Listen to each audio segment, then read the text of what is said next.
sunny day in New Mexico.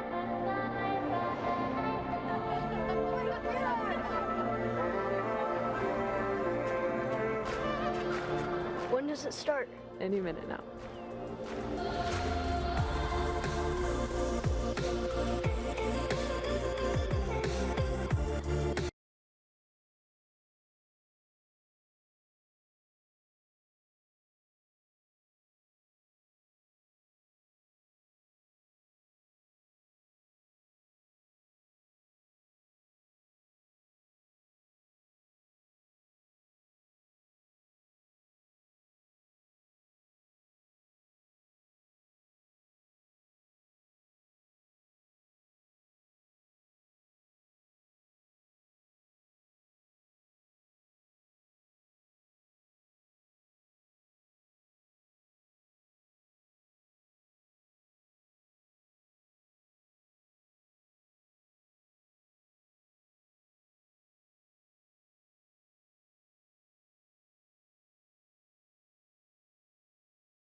to space. Let's go to space, Richard. You know more prepared than I do. You're late. Come on, get suited up. Let's go.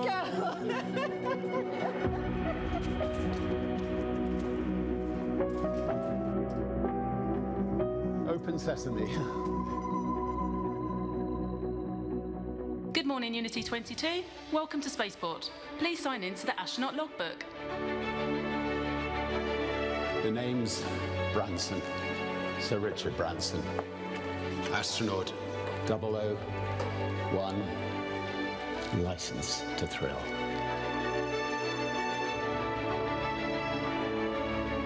Astronaut 002, Beth Moses. Astronaut 003, Colin Bennett. What a beautiful bag. Sarisha. Astronaut 004, Sarisha Bandla.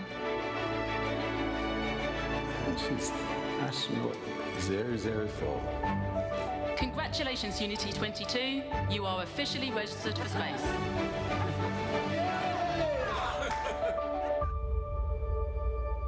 See you up there. What a way to start off your journey, first on a bike and now on a spaceship.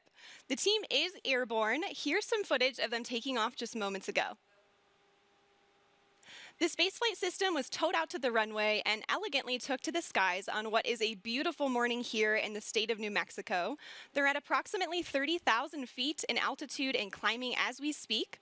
Our spaceflight system is comprised of 2 vehicles in a mated configuration. Our mothership Eve, named thoughtfully by Richard after his late mother Eve, and Spaceship Unity, named by the late Stephen Hawking as a vehicle that will unite the world through space. Once at the launch altitude and location, Eve will release Unity for a voyage to space. So today is the day, everyone. Chris, what is the significance of today's flight? You know, I love it when the stuff of dreams becomes a reality. And we've been dreaming of commercial space flight, of people being able to fly in space. I mean, since the very first pioneers started flying, the X-15, which was the wonderful program in the 60s, was so much like the profile that they're going to follow today. And then the Ansari X Prize to try and push the limits that is very much the DNA that's on this bottle, in fact, the DNA that has allowed this vehicle to fly. And it is like all of those pioneers and the flight today, you know, they pried the door open initially, but this crew today is really pushing it open permanently. And I'm really excited for the flight, but I think it's so significant professionally, technically, but personally for the people on board. Absolutely, and you mentioned opening up that doorway. Kelly, you're one of the people that's going to be going through that doorway soon. We are so thrilled to have you here to get a preview of what you're going to experience on a Virgin Galactic mission in the not too distant future. You got to be getting pretty excited, right? Incredibly excited. You know, this is an emotional day, right? Those doors are opening for the next generation of astronauts. I feel like we have front row seats to the final frontier today, and I'm so excited to get a taste of what I'm going to experience soon. Definitely. Well, I'm so thrilled to have you here. And you too, Chris. Thank you guys so much for joining me today for this. Let's take a look at what we've got in store for the live stream. So while Mothership Eve is transporting Spaceship Unity to the launch point, we'll check in with the crew and the preparations that went into today's flight. We'll also share some perspective on the Virgin Galactic mission, so who we are, what we do, and our vision for commercial space travel in the 21st century. Next, we'll give you a guided tour through the Virgin Galactic experience, showing you what our astronauts will see and do throughout their stay, both on the ground and on their life-changing journey into space. Once we've reached the launch altitude and location, we'll see the moment when Spaceship Unity is released from Mothership Eve and accelerates into space, all coming to you live. So there's some incredible energy building here at Spaceport, and we're happy to have some special guests on site taking in this experience. My co-host, Kevin Prieto, a procurement specialist here at Virgin Galactic, is downstairs right now. Kevin, what's the vibe like down there?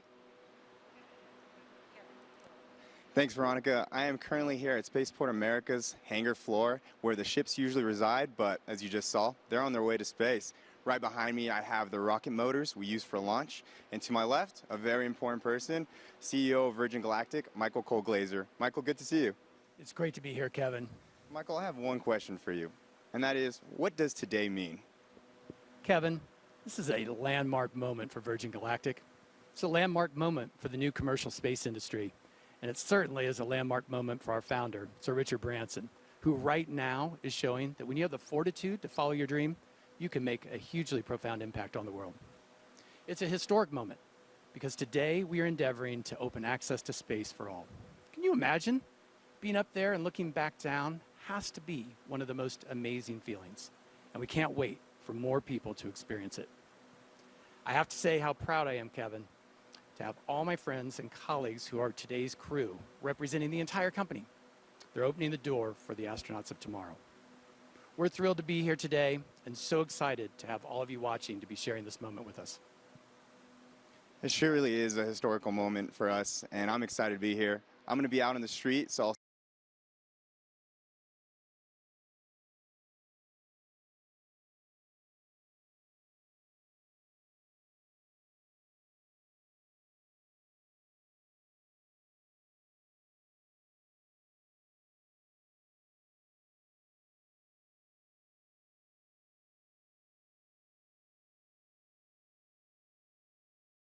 make space itself more accessible and approachable.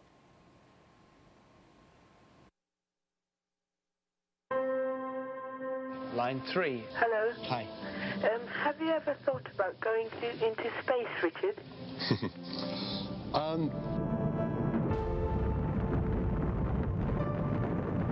The moon landing was a catalytic moment for me. I remember my dad taking me outside onto the village green, and we just looked up at the moon. I really did think that myself and many other young people would one day be able to go into space. I waited and I waited and waited for that opportunity, and it never came. They got me thinking. I went to the registry office and I registered the name Virgin Galactic Airways. It's a brilliant innovation story. The origins of spaceflight at the time, it was big government. The X Prize was a chance to turn that into a much more personal spaceflight experience. Spaceship One claimed the X Prize and proved the dream is possible. This was the first private venture to go to space, return safely, and do it again just 2 weeks later. And then from there, we just started expanding. We knew we wanted a bigger system. We wanted something that you could float about the cabin, actually experience zero gravity. Virgin Galactic offers the first real platform where we can actually open it up to make space for all of us. We build on the shoulders of giants, but we want to be that first baseline for Earth and actually deliver on that promise. We are changing the way humanity views space. We've taken the impossible and we're making it inevitable. I always want to celebrate the team on this. You need heart, you need the best minds, you need the best humans to work on programs like this. The sky's no longer the limit for us. This is an inflection point in human history. 2 astronauts on a tiny television inspired a kid from England. Imagine what greatness can come from a generation seeing Earth from space. You're seeing your home planet. It's a real connection with the Earth. It grounds you and it feels timeless. I think in the same way that I was inspired by the moon landing. Release. Fire. I really hope that there will be millions of kids all over the world who will be captivated and inspired about the possibility of them going to space one day.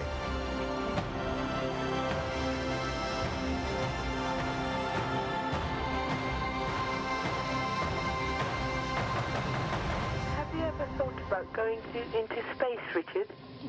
I'd love to go into space. I think there could be nothing nicer. So if you're building a spacecraft, I'd love to come with you on it.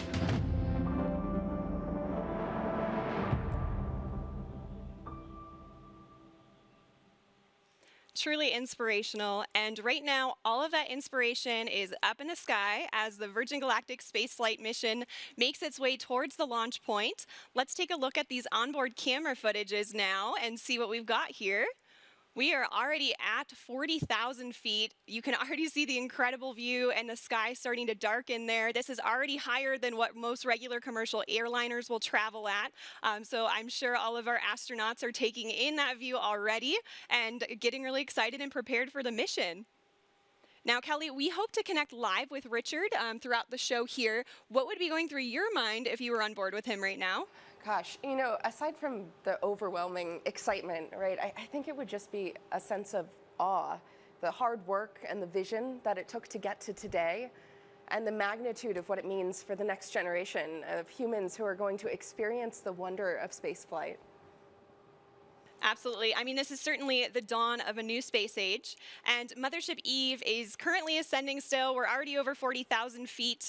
Our target launch altitude for today is 45,000 feet, but in addition to that launch altitude, we also have a designated release point within the airspace, so while you may see us get to altitude rather quickly, we'll continue to complete our flight path until we get to that designated launch point. So everything's looking really good.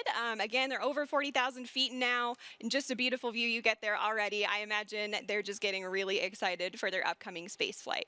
So speaking of the crew on board, let's take a look at the folks in flight today. Virgin Galactic pilots are without a doubt among the very best of the best. They're some of the most experienced pilots in the world, and there are very few flying machines on Earth or off Earth that these professionals haven't flown. In fact, 4 of our pilots are among the very few in history who can lay claim to the title of astronaut. And 2 of them are heading to space again today. Let's meet the crew now. We'll begin with the folks who are supporting today's flight in the chase plane, giving us visuals on the spaceflight system while airborne. Pilot in command of our chase plane today is Jamil Janjua. He's completed over 4,000 flying hours in 48 different vehicles throughout his career, which spans over 20 years in the Royal Canadian Air Force.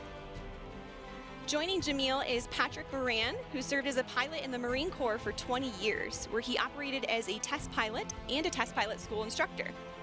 He joins Virgin Galactic with over 3,000 flight hours in 34 different aircraft. In Mothership Eve today, we have CJ Sturkow in the left seat. CJ has completed 4 NASA Space Shuttle missions and 2 Spaceship Unity space flights. He's been flying for 37 years and is the first person to enter space from 3 different states. CJ is joined by Kelly Latimer in the right seat, who's logged more than 6,700 hours in her 32-year flying career. And Kelly is also a pilot with Virgin Orbit, our sister space company, and she just flew their successful launch the other week. Piloting Spaceship Unity today, we have our chief pilot and astronaut, Dave Mackay. Dave's been with Virgin Companies for over 25 years now and has more than 14,000 hours of flight time to his credit. Just incredible, and spanning no fewer than 140 different types of aircraft. With Dave is astronaut Mike Masucci. Mike recently passed more than 10,000 hours of logged flight in a career that's put him in the cockpit of more than 80 different types of aircraft, including the U-2 and, of course, our very own Spaceship Unity. As you can see, our passengers today will be flown to space by some of the most accomplished and experienced pilots in the world. And in the cabin of Spaceship Unity today, there are 4 mission specialists. Let's hear some more about them now. Astronaut 004, Sirisha Bandla. I'll be testing the researcher experience. Virgin Galactic is opening up the opportunity to go to space for everyone. This is a whole new era to get people from different backgrounds, different geographies, different communities into space. And it's giving researchers the opportunity to fly with their payloads. And that is unheard of. They can take the work that they've been doing on Earth to space. And I'm so excited to see where the community takes it in the future. Astronaut 003, Colin Bennett. I'll be evaluating cabin procedures during boost and weightlessness. When I was younger, I assumed that space was only available to a very select few. I had no idea myself that I would ever be in a position to go to space, but here I am. And how awesome it's going to be to be a part of the journey of opening this up to hundreds and then thousands of more people in the future. Astronaut 002, Beth Moses. I'll be spaceship cabin lead and test director. I cannot remember not dreaming of going to space. There's the little tiny kid looking up at the stars, the little girl making model rockets. It was part of my childhood. I think it's a very natural, human, innate curiosity. We're all explorers and adventurers, so I really don't remember an age or a moment where I discovered space. I just always remember dreaming of going to space. Astronaut 001, Richard Branson. I'll be evaluating the customer spaceflight experience. Astronaut Astronaut 001. What a title to have. Now, I don't know about you guys, but I'm excited to hear who gets the spot of 007 as well. So let's hear more about the man who has the license to thrill.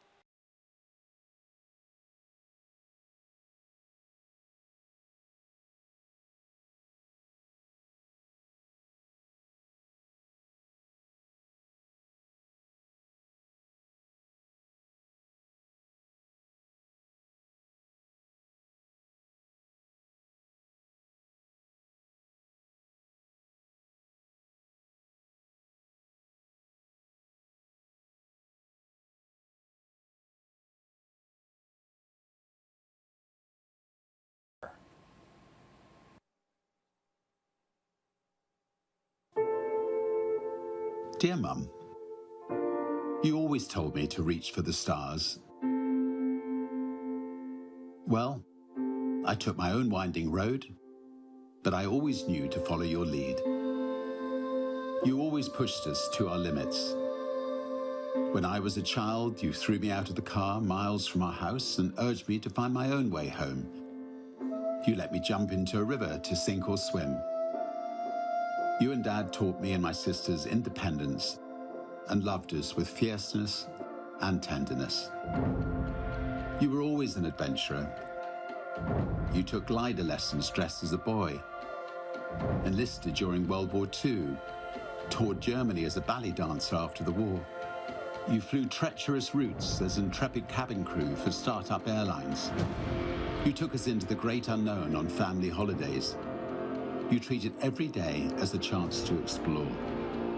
Before the word existed, you were always an entrepreneur. You helped make ends meet by creating your own small businesses. You showed me how to grow a company, how to treat people, how to be creative, how to balance work and play, how to live. You were always a romantic. You and Dad showed Joan and me the way to build a life filled with humor and heart, hope and humility, honesty and happiness. You showed us the value of kindness, the magic of laughter, the beauty of music, and the joy of family. You were always my guiding light at Virgin Galactic. You shared with me that the day we named our mothership VMS Eve was one of your happiest. You always knew Eve would start my journey to space one day, just as I always knew you would do the impossible for me. Well, Mum, our mothership, which carries your name, will carry the next generation of dreamers into space. You were always a dreamer. You urged me to strive for every opportunity I saw. You told me to chase my wildest fantasies and to live life to the full. Well, the brave may not live forever, but the cautious do not live at all. How you lived, how you loved, and how you are missed. Dad always said, "Isn't life wonderful?" And you both showed us it was.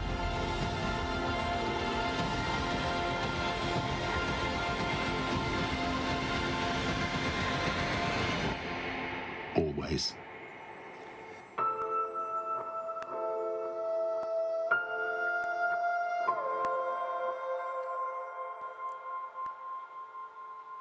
Such a beautiful letter. Eve Branson really was an inspiration to all of us here at Virgin Galactic. If you're just now tuning in, my name is Veronica McGowan. I'm a structures operations engineer here at Virgin Galactic. Alongside me is astronaut Chris Hadfield and future astronaut Kelly Girardi. So great to have you guys here. Earlier today, we saw Richard and his crew make their way down to the astronaut walkway at Spaceport America, seeing their families off before they were escorted to our spaceflight system, where final inspections and preparations were made before takeoff. They were driven to the runway in our fleet of Land Rovers, and Land Rover is our exclusive automotive partner, and they help with day-to-day operations. And in fact, we have a bespoke vehicle that we designed with them called the Astronaut Edition. And this is exclusively available to Virgin Galactic future astronauts, and it's the one that drove Richard to Spaceship Unity this morning. So we're delighted to have Land Rover as a part of the team. And right now, our crew are on their way to space. Let's check in on them via our onboard camera footage. Wow, look at that view already, and you can see some contrails. Chris, how do you think the crew will be feeling right about now? So many different things at once. They're just about leveled off at altitude, right up at 46,000 feet. But inside their bodies, they've got like this tug of war going on because they're focused. Like there's no more focused, you know, the 4 in the back and the 2 in the front, really focused. But at the same time, there's this like rising excitement that you can feel like a thermometer going up inside your own body. But I remember at the time, what I really wanted to do was go back to my 9-year-old self and just run around the cockpit and scream and wave my hands because it's just so exciting and fun. They're focused, they're professional, they're doing their job, but it's just a magnificent moment as we get ready for ignition. Yeah, I mean, I'm sure there's certainly a mixture of excitement and anticipation with our crew today, but they will all be focused on the task at hand, as you said, and preparing themselves to run through their individual test points. And on the subject of testing, today's spaceflight is an opportunity for us to evaluate our cabin experience. It's the environment where our passengers will cross the 50-mile border defined by NASA.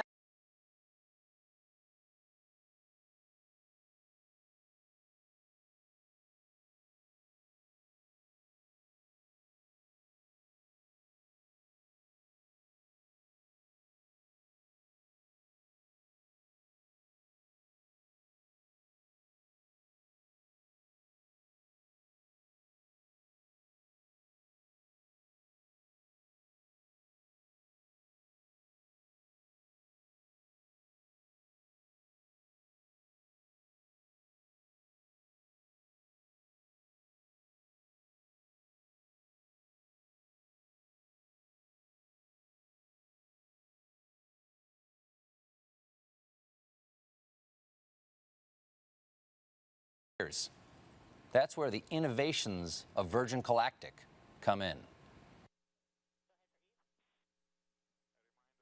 What does spaceflight with Virgin Galactic entail? Well, it has a unique combination of revolutionary design innovations that make it like no other vehicle that has ever gone before. Firstly, air launch. Most rockets you see make a loud and bumpy vertical launch from the ground. To launch from the ground requires huge amounts of energy to lift the vehicle from a static start and to propel it through the thickest parts of the Earth's atmosphere. Instead, Virgin Galactic spaceflight starts with a smooth runway takeoff, not dissimilar to a conventional commercial airliner. The spaceship, attached to a mothership, gracefully ascends to the launch altitude of around 50,000 feet, bypassing the thickest parts of the Earth's atmosphere, making it far more energy efficient and far more comfortable for the passengers inside. When the vehicles have reached the launch altitude and location, Mission Control provides clearance for release. Release, release, release. The pilots activate the launch and set spaceship free. Within seconds, the rocket motor ignites as the vehicle starts its rapid ascent toward the stars.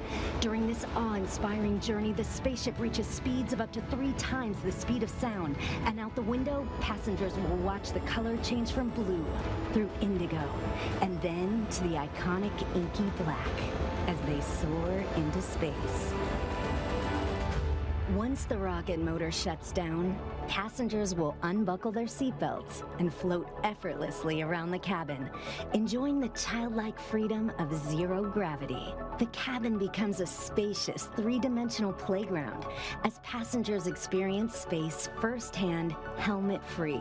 The ship has an incredible 17 windows, and passengers won't be able to resist being drawn towards the undeniable, euphoric beauty that lies beneath, as planet Earth looks right back at them in all her majesty. Whilst enjoying weightlessness and the life-changing view, the vehicle is preparing itself for re-entry into the Earth's atmosphere, utilizing the second design innovation of Virgin Galactic's space system, the Feather.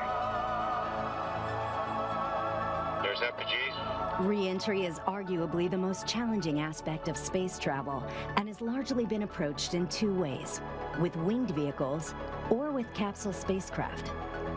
The revolutionary aspect of Virgin Galactic Feather technology is that it enables the vehicle to act like a winged vehicle when it is advantageous to be a winged vehicle, and then behave as a capsule when a capsule design gives you the advantage.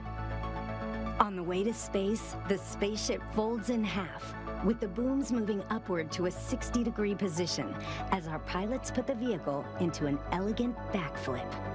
This points the windows straight back towards Earth, offering passengers astounding and unobstructed views. This maneuver also allows the vehicle to behave like a capsule on re-entry, spreading the friction heat generated from re-entering the Earth's atmosphere across the entire underside of the spaceship, and aerodynamically enabling it to reorient itself from any position. Once the ship has slowed down and starts to travel through the thicker parts of the Earth's atmosphere, where a winged vehicle is advantageous for maneuverability, the booms come back down from their feather position, and the spaceship gently glides back home safely and smoothly, ensuring a thrilling yet comfortable ride for those on board, and landing on the same runway it took off from.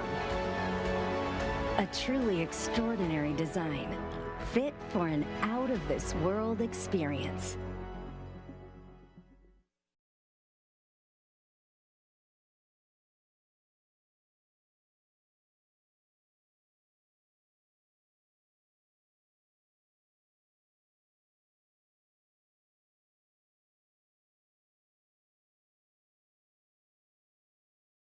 To experience zero G and see our fragile planet floating in the depths of space. I would go up in a minute if my wife would let me. How about you, Veronica? Oh, absolutely. I mean, that would be an offer too good to refuse. Now, Chris, I'm sure you'd agree that the experience that Richard is having right now is probably a lot more comfortable than your launches. Yeah, I had a chance to fly as part of the space shuttle crew twice, and then I flew on the Russian ship as the pilot once. And it's a little capsule, like they were talking about winged and capsule vehicles.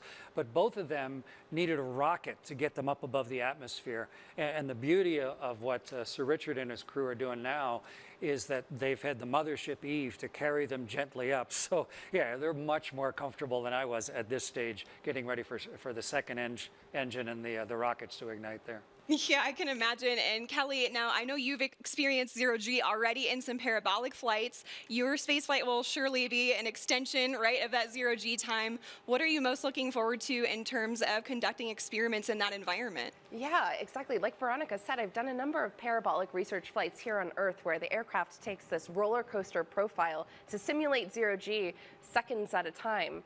But during a dedicated research mission with Virgin Galactic, I am most looking forward to that continuous, uninterrupted minutes worth of microgravity exposure to do my experiments. It's just an unprecedented time. The next generation of researchers and scientists are going to be flying with their payloads, and I'm so excited for what's to come. Yes, definitely excited for your space flight, and I'm very excited that people can experience, not only that personal transformation on space flights, but also conduct scientific research. So it's a really flexible platform. I am hearing from our Mission Control Center now that we are about 6.5 minutes out to release. We're getting pretty close. So let's go ahead and switch over to our onboard camera footage for the whole portion of the flight here until landing. I am hearing we're in the middle of our L-10 checks. And L-10 means we're approximately 10 minutes out from the moment when Mothership Eve releases Spaceship Unity. And this is based on an estimated time of arrival to that release point. So timing may vary a little bit, but the closer we get to that point, the more accurate the estimate becomes. And right now we're about 6 minutes out. So up until L-10, Eve is in full mothership mode, carrying Spaceship Unity to altitude and providing her, through essentially an umbilical cord with electrical power, system heat, and cabin pressurization. And this air is conditioned, so we can keep folks cool on the ground for hot summer days like today, and heated at high altitudes where things get a little bit cooler to keep the pilots and the passengers comfortable. So at L-10, Spaceship Unity switches to her own battery power for avionics and control systems and performs electrical checks, feather system checks, flight control checks, and more. And Unity and Eve have their own intercom system throughout this, so they're communicating with each other in the vehicles and with the Mission Control Center throughout each check here. These days, more and more systems are becoming automated, especially in aircraft and spacecraft. And what's really exciting about the Virgin Galactic spaceflight system is that our crew truly are hands-on with the piloting throughout the flight. Oh, there's Sir Richard Branson now. It's so exciting to see them in the back. I'm sure they are just getting incredibly excited. And of course, as mentioned earlier, we have Dave and Mike up front. We have an amazing team of pilots here, and they just love to pilot a vehicle that is arguably the most exciting vehicle in the world to fly. And I imagine, this also provides passengers with an additional level of comfort, knowing they have crew members with them throughout the duration of the flight. There they are again, just moments away at this point. It's looking like we're about 4 minutes and 20 seconds out now.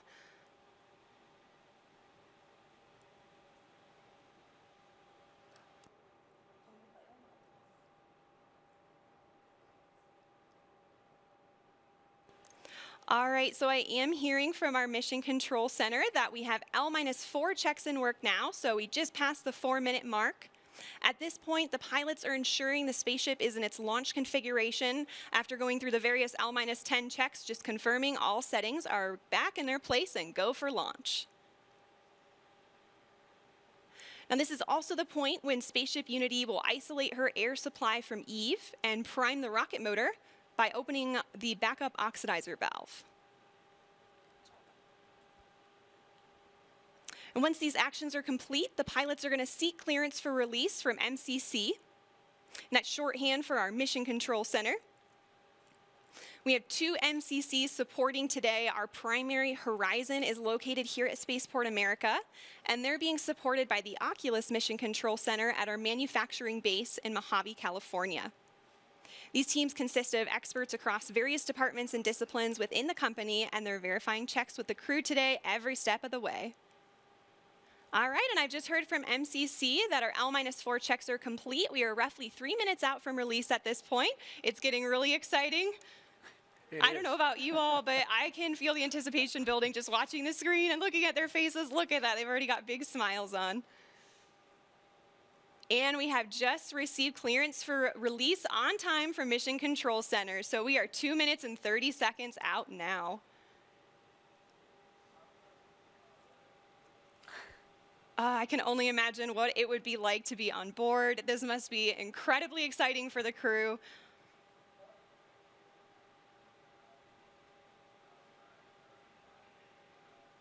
We're about 2 minutes out now, and once we get to the 30-second point, Spaceship Unity is going to arm the launch pylon. And then once we get to that designated point, the mothership pilots are actually the ones that engage the release, setting Unity free. So we have actions for both the mothership pilots and the spaceship pilots, so they're in coordination and all agree on the launch.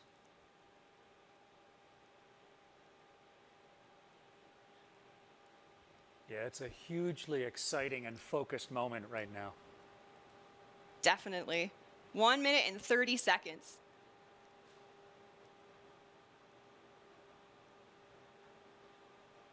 The spaceship pilots are also going to push the stick all the way forward to prepare for release. And things happen pretty quickly after the release. So the pilots are going to light the rocket motor and they're going to accelerate in level flight until they reach Mach 1, at which point they'll start what we call the gamma turn, where we turn directly up and head to space. 1 minute to release now. It's getting real. So exciting.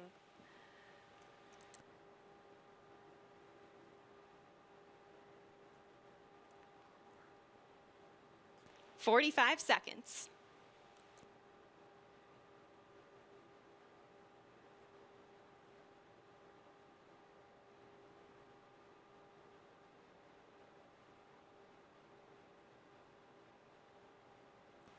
"30 seconds. The Spaceship Unity pilots are arming the launch pylon now.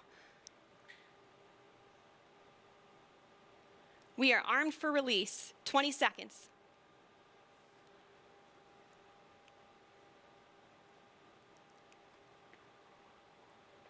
"10 seconds. 5, 3, 2, 1. Release, release, release. Clean release. Ignition. Good rocket motor burn. There's Mach 1 trimming now.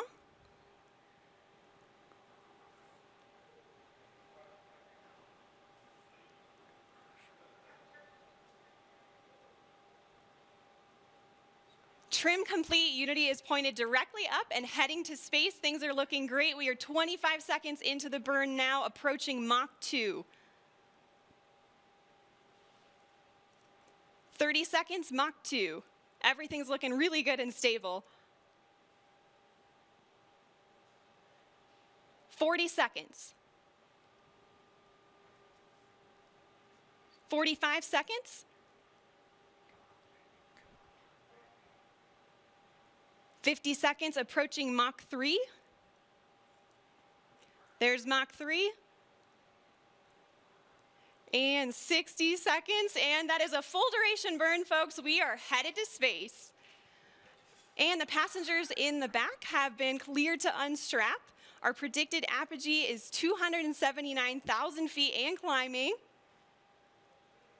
The pilots are now unlocking the feather, and as soon as they do that, it's going to initiate a backflip for Spaceship Unity. This is normal. We want those windows pointed down towards the Earth to maximize that incredible view. So feather is coming up now, and the pilots are also enabling the RCS, or Reaction Control System, which is what they'll use to control the attitude of the vehicle while we're outside the atmosphere.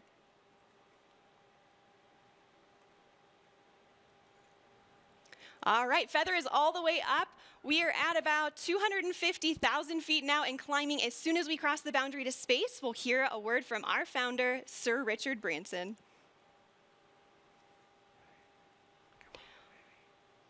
Welcome to Space, Unity 22.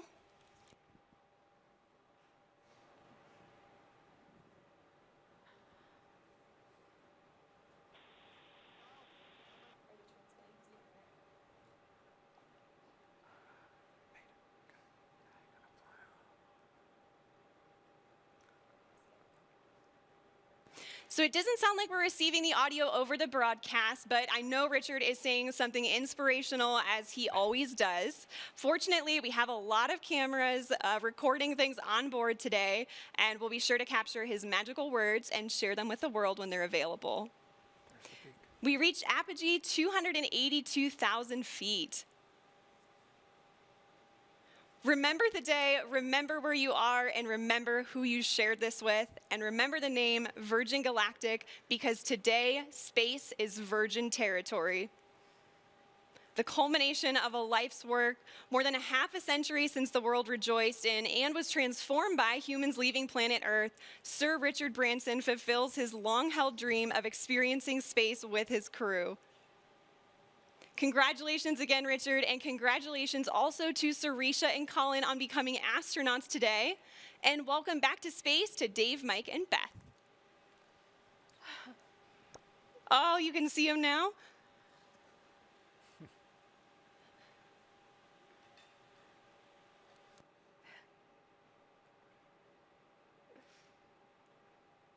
So we are on the re-entry portion of our flight now, and the mission specialists are heading back to their seats. Our training team has worked really hard on this portion of the flight to make it very natural and intuitive for passengers. Now, when we talk about space travel, a lot of people know and expect the boost portion of the flight to be loud and thrilling, but what's interesting is re-entry is also very similar, as supersonic air is flowing over the vehicle in the feathered configuration. Shock waves form on top of the cabin, which are audible to those inside. And for those of you on site watching on the ground, you should be able to hear a double sonic boom as Spaceship Unity once again breaks the sound barrier.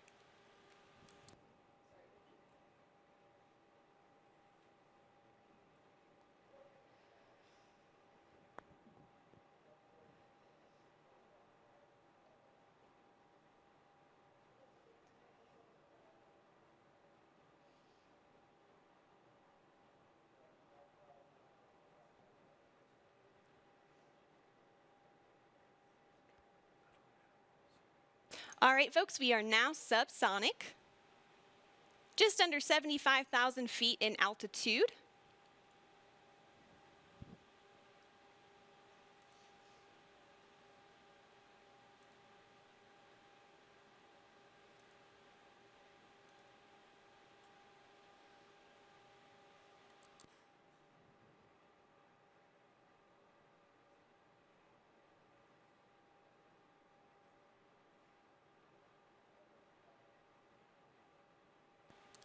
Now also note too, this is our first time transmitting HD camera data down to the ground and then out to a global live stream.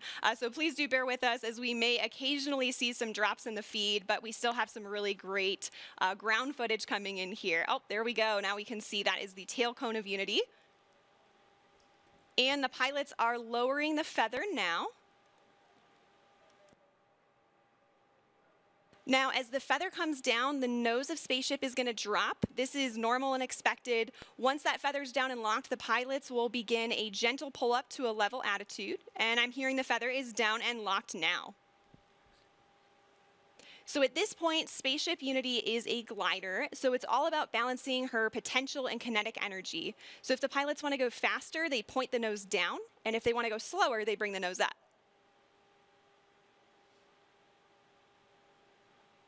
And right now I'm hearing the crew's listening to a special soundtrack for the glide. It's the latest release from Khalid, a track called New Normal. And all of us will get to hear that on Earth during our celebration, so stick around for that.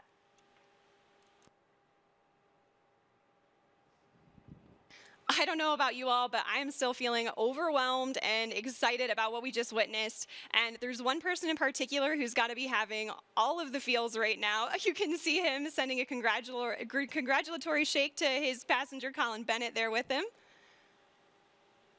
Let's see if we can connect with the crew again here. Is manual dump to 200.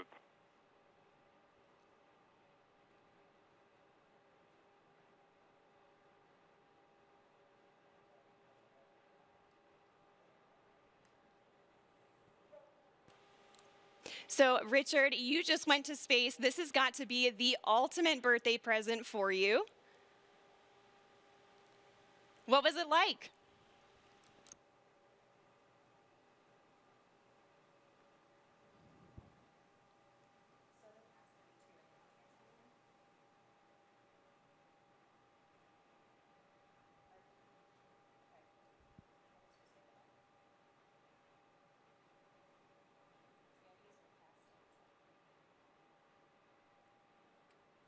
All right, folks, again, sorry, we're not getting that transmission through the live broadcast, but again, we do have lots of recording devices aboard the spaceship, and we will be sure to release some footage of Richard and the crew up there today.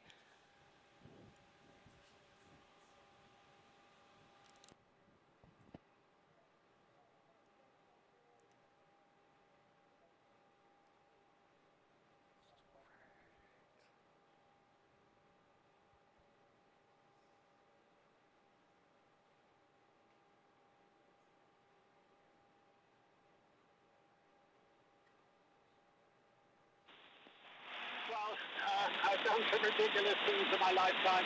That was really ridiculous. I just can't wait for whoever did one day to be able to experience it. It's a complete experience of a lifetime. And now I'm looking down at a beautiful spaceport. Congratulations to everybody for creating such a beautiful, beautiful place. Congratulations to all our wonderful team at Virgin Galactic for 17 years of hard work to get us this far.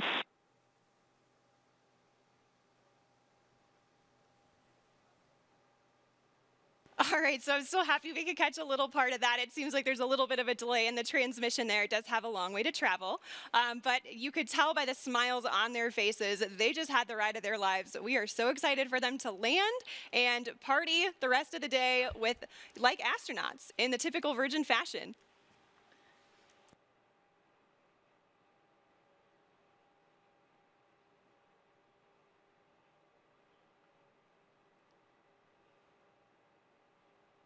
So we are at 22,000 feet now and descending. And as I mentioned earlier, Unity is a glider at this point. So the pilots right now are discussing their energy management plan. And pretty shortly here, they'll be meeting up with our chase aircraft with Jamil and Patrick to get some really cool visuals of Spaceship Unity.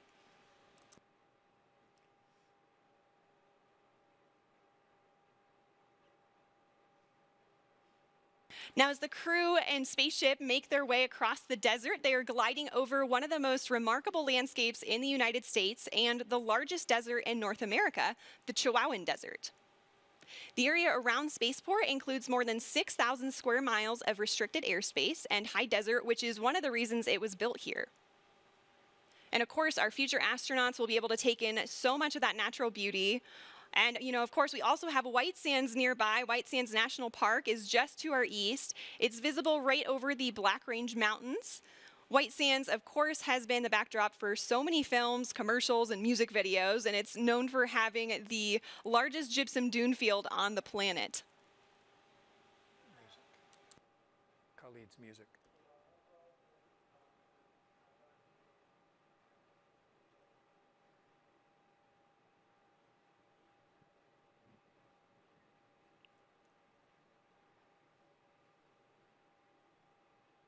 So also nearby is the Oregon Mountain Desert Peaks National Monument, and that's nearly 500,000 acres of protected land that our guest families will be able to experience. And even though temperatures can hit the triple digits in the summer here, we also have cool desert days. And fortunately, our pilots and crew can stay comfortable thanks to their spacesuits. They were designed with our technical spacewear partner, Under Armour, and they're absolutely beautiful, as you can see on the crew there. They're lightweight and made of flight grid knitted fabrics, which forms the spacesuit and also helps regulate their body temperature.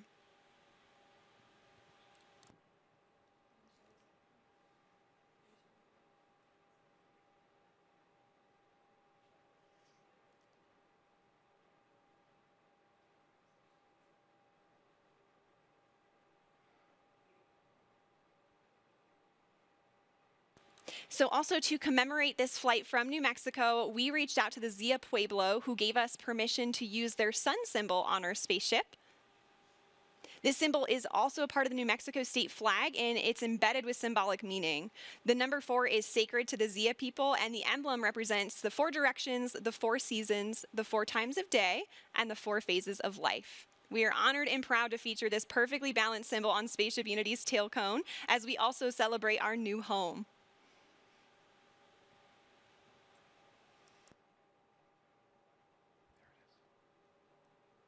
Oh, you can see the chase in the background there outside of Richard's window. The pilots are coordinating with Chase now and discussing their energy management plan. They're at about 9,500 feet in altitude, and the runway out here at Spaceport America is around 4,600 feet in altitude.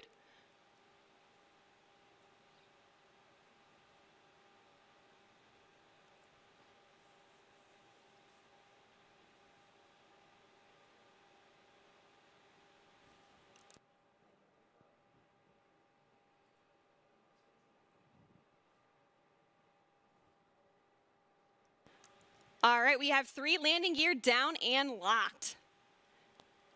Now the pilots are going to be landing on runway 34 today, so that's coming from the south and towards the north for those of you on site watching. And for the non-pilots tuning in, those numbers represent the first 2 numbers of the magnetic heading of the runway. So for example, 34 is 340 degrees on your compass. We are just about 1,000 feet above the field now and on final. 500 feet above the runway. 300 feet. Over the threshold.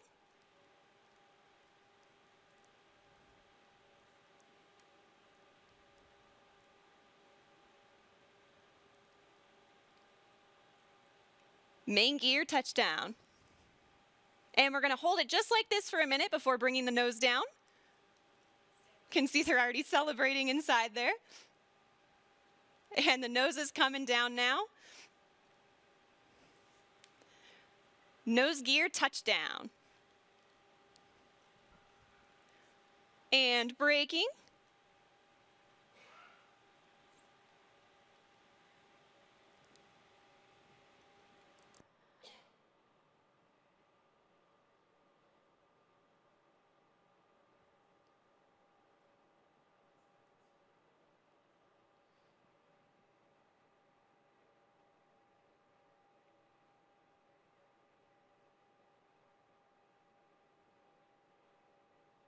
Look at that incredible drone footage here as we come in. And there is full stop. All right. A perfect landing. Virgin Galactic has just broken through the commercial space from our operational home base, Spaceport America. A beautiful day of flight. What a moment. Congratulations to everybody on board, and of course our very own Spaceship Unity who returned to space today. And of course we also saw beautiful flying from our Eve crew, CJ and Kelly, and brilliant work by our chase pilots, Jamil and Patrick, all of whom are still in the air right now. Great job to you all. Ladies and gentlemen, there it is. More than half a century since the world rejoiced when humans first achieved spaceflight, Richard Branson fulfills his dream of experiencing space travel.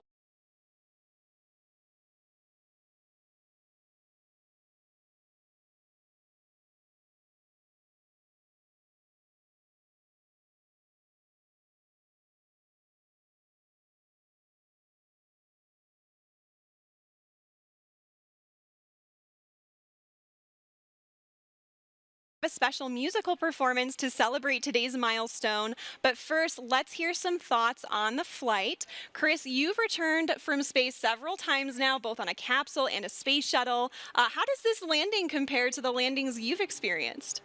Well, obviously, that's a much more gentle landing than a capsule on my Soyuz flight. The shuttle 2 times is quite similar to what the crew just went through. But for them, of course, it's such a personal experience now. And what are they going to do with this? How are they going to take this amazing view of the Earth that they've just had and the kind of brave new nature of what this whole team has just accomplished? How are they going to now make that part of who they are, and how are they going to share this experience with other people? You know, that's what's going through their minds right now. I'm just so proud of the whole team. That was an amazing accomplishment. It was epic. And, you know, as somebody who has spent, what, like 4,000 hours in space, is it? Yeah. How do you feel about, you know, a space line for the Earth opening? It's what I've been hoping that we've been able to do ever since I was a little kid, dreaming about it and during my space flights, so that the technology gets good enough and someone has the tenacity and the vision to push beyond all the resistance and the naysayers and to create a capability for, you don't have to be a professional astronaut for your whole life to see the world this way. I think, I just couldn't be more proud of all the people that work at Virgin Galactic, and I'm just so delighted at what this open door is going to lead to now. It's a great moment. Absolutely, certainly. And Kelly, I want to hear your thoughts too. And, you know, also your daughter, Delta V, who is on site today, is also, she's only 3 and she's also a huge space enthusiast just like you.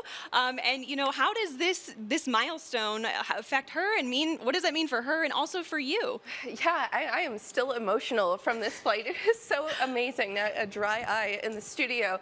But, you know, when I think of my daughter on site, just like you said, it's like, this is what it's all about. You know, it means the world to me. But not only that she was here to witness history today, but that she's going to watch me, her mom, become an astronaut. You know, that's going to be normal in her mind. That's just another thing moms do. Of course, they go to space. You know, and I just think that's incredible. She's going to grow up knowing that not even the sky is a limit. And I think the other thing that struck me is it's just such a powerful reminder of how much can change in a single generation. My mom is also on site here today. She's going to kill me for aging her, but when she was born, human beings hadn't yet been to space. And when she was growing up, women weren't eligible. And now here she is watching her daughter prepare for a space flight of my own. You know, it gives me so much hope and excitement for the next generation, and Virgin Galactic is just leading the way. Absolutely. You know, and the moon landing is what inspired Sir Richard Branson. And so who knows what, you know, Delta V watching today, what that's going to inspire her to do and other people in her generation. It's so incredibly exciting. It is. And folks, this is just the beginning. Virgin Galactic is a venture as a catalyst. It's the start of a whole new space age, which is completely different from the one before. You know, space was something that was unattainable by all but a very small group of people. And it was a preserve of government agencies for national pride. And this is totally different. You know, it's the new space age, which is, you know, for Kelly, for Delta V, for Chris, for me, it's for everybody. And, you know, we're making it more accessible to the public. So I know, you know, the full effect of what happened today will not be felt for some time, but it will touch many generations to come. Now, Chris, you were aboard the ISS for about 5 months at one point, right? Did the view out the window ever get old? Gosh, no. At the end of my 5 months on the space station, we were getting back into our ship, just sort of like the crew returned today. And just before I got into my spacesuit, I went over to the window just to try and soak up a little more of that incredible perspective. You know, the world is so generously beautiful. And you see it in a whole new way. You can see for thousands of miles in each direction. And you can see the curvature of our planet. And the reality of where we all live suddenly becomes part of who you are. And right up to the last second, I was there with my nose print on the glass, you know, trying to not miss the magnificence of this entire experience. Yeah, and you took like thousands of photos up there too, right? I mean, Yeah. does that even give you a glimpse of what it was like as a reminder to be up there? Is it? Well, I know the video today was a little glitchy, but we've got all the recorders on board. Yes, and absolutely. What the crew's going to have now, of course, is their own personal memories, and then the way to sort of catalyze them again and be able to watch those videos and think about of the beauty of what they've been through and let it sort of sink into who they are. And so, yeah, I took thousands and thousands of pictures and videos in space, and they really help me now remember the richness of the experience. So it'll be great to see the videos that they recorded on board. Absolutely, and you know that richness sticks with you too. And you have a TED Talk actually that you talked about, well, a lot of things, right? Overcoming fear, walking through spider webs, but also, you know, my favorite part of it was when you talked about seeing Earth from above and the transformation that it has on people. You know, we call it the overview effect that, you know, I really hope and I'm sure that our astronauts today experience. What was that like for you? Yeah, I've been so lucky to see the world from that point of view, and as one of the very first human beings to have the responsibility and the privilege of being up there, and to have a vehicle like Virgin just put up today that is allowing more eyes than just my two to see it, to understand not just the geology of the world, but us on it. You know, all 7 billion of us, and you know, we're on board this little spaceship of Earth, and you can actually get a palpable sense of that from on board the ship. And the crew of you know, Unity, their 22nd flight here today, they now have that inside of them. And all the subsequent crews. Kelly, when you fly as well, you're going to have a chance to sort of shift your permanent perspective of how all this works. Go from being a two-dimensional human to now suddenly really understanding the 3 dimensions and what this planet truly looks like. And it's going to do us all good. As many people can see that as possible. Absolutely. And, you know, Kelly, I know you're going to be conducting a lot of experiments on board while you fly with Virgin Galactic, but I hope you're taking some time to look out the window and enjoy that too, right? I'm going to have to carefully choreograph precious time at that window just to soak it in and enjoy the moment and be in the moment. Definitely. And, you know, while we're waiting for our crew to disembark now, can you actually tell us a little bit about your experiments? Yeah, absolutely. So I'm going to be flying healthcare and fluid experiments on board my research flight. The first one is the AstroSkin. It's a wearable sensor system designed to monitor how spaceflight affects the human body. The cool thing about it is the AstroSkin is currently worn on board the International Space Station by astronauts, but my flight will be the first time that we're collecting data during launch, reentry, and landing. So I'm really excited to contribute to some novel data collection for the next generation of astronauts. Another experiment I'm flying is a fluid experiment designed to evaluate the behavior of liquid in a confined environment in microgravity. That's also going to be fun because I'm going to be interacting with a fluid cell that has a camera attached to it, and data collected from that experiment can help inform, you know, new technologies related to life support systems or novel designs for syringes for administering medicine in space. So I'm very excited for the opportunity to take my payloads with me to space. Absolutely. Well, that's so cool. I am hearing that our Chief Medical Officer, Tara Castleberry, is approaching the vehicle now, and they are going to do a medical debrief with the crew. So we'll see that here momentarily.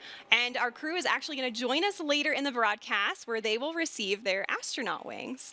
So, Chris, I'm sure you have a vivid memory of the day you received your wings. Yeah, wings that we wear on our chest, they're a measure of a lifetime of work and purpose and personal accomplishment. And all of the different organizations, of course, have their own wings. But when I flew in space, it was the very first time a Canadian pilot had flown a spaceship. And so my country designed astronaut wings specifically for me. And it was the leader of my country, my prime minister, in fact, that put the wings on my chest. So that was a huge honor for me to have, you know, the Prime Minister of Canada to take these new wings that had minted to show a new human accomplishment, and then for me to have that as part of who I am for the rest of my life. And so it's a huge honor for me that I'm going to be part of that ceremony for these folks that just flew now. I was just going to say, now you get to return that honor to the crew today. It's so exciting. I know you have a really important role to help present those astronaut wings, so we're all looking forward to seeing that. As our pilots and passengers prepare to make their way back to Spaceport, let's hear a little bit more about our special musical guest who will celebrate their arrival.